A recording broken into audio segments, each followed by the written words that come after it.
मनोहरलाल खट्टर के इस्तीफा के बाद मानो भाजपा पर राहु केतु का वास हो गया हो, यानी कि कोई ग्रहण सा लग गया हो। आए दिनों सैनी सरकार पर बादल खतरा के मंडरा रहे हैं, तो कभी निर्दलीय वापस समर्थन ले रहे हैं, तो कभी मंत्री रहे भाजपा में पार्टी को छोड़ हाथ का साथ देने की बात कर रहे हैं। हाल आज उस वक्त भाजपा को बड़ा झटका लगा होगा जब देवेंद्र सिंह बबली ने भाजपा छोड़ कांग्रेस का हाथ थामने की बात कह दी है। तो इसी पर चर्चा करते हैं। चर्चा से पहले चैनल को फॉलो, शेयर और सब्सक्राइब भी आप कर लें और कमेंट करना ना भूलें कि क्या 4 जून के बाद भाजपा की सरकार टूट जाएगी या फिर नहीं। सभी का नमस्कार, राम राम। मैं कुलदीप खंडेलवाल, दावी सप्रेम न्यूज और हरियाणा न्यूज फ्लैश से। महारानी वेब सीरीज आपने देखी होगी और महारानी वेब सीरीज में जो मुख्य किरदार के तौर पर हुमा कुरैशी कहती है कि जो महारानी बनी हुई है कि राजनीति में सांप और छछूंदर का खेल, तो ऐसा ही कुछ हरियाणा की राजनीति में सीधे तौर पर नजर आ रहा है। हाल फिलहाल देवेंद्र सिंह बबली ने आज ऐलान कर दिया कि वो कांग्रेस के हाथ के साथ खड़े नजर आ रहे हैं और कुमारी शैलजा का जो अब सरसा लोकसभा में उम्मीदवार है, कांग्रेस के साथ वो वोट की अपील करते नजर आएंगे। उसके जो कार्यकर्ता है वो वोट की अपील करते नजर आएंगे।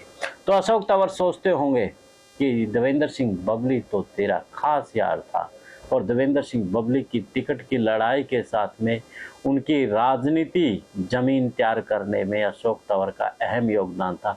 आज जब पूरे फंसे हुए अशोक तंवर नजर आ रहे हैं, तो उस वक्त में तंवर छोड़ वो कुमारी शैलजा के साथ में खड़े नजर आ रहे हैं। देवेंद्र सिंह बबली विवादों के साथ में हरियाणा की राजनीति में चर्चित चेहरा तो बने हुए हैं। पहले सरपंचों को लेकर के, तो उससे पहले किसानों को लेकर के भी वो चर्चा में रहे थे। किसान आंदोलन के दौरान जिस प्रकार से उन्होंने किसानों को धमकाया था और किसानों के खिलाफ FIR भी करवा दी थी, उसके बाद हरियाणा की राजनीति के साथ नेशनल लेवल पर देवेंद्र सिंह बबली की खबरें चली थी और चर्चाओं में वो आ गए थे। अब पिछले दिनों जब सरपंचों को लेकर के कानून भ्रष्टाचार रोकने की बात कही गई, तो उसके बाद भी वो कर्मचारी यानी कि पूरा घटनाक्रम में वो हरियाणा की राजनीति में चर्चाओं में थे। उसके साथ साथ जो कर्मचारियों को भी वो धमकाते नजर आए, तो मीडिया और सोशल मीडिया पर भी उसकी चर्चाएं शुरू हो गई थी।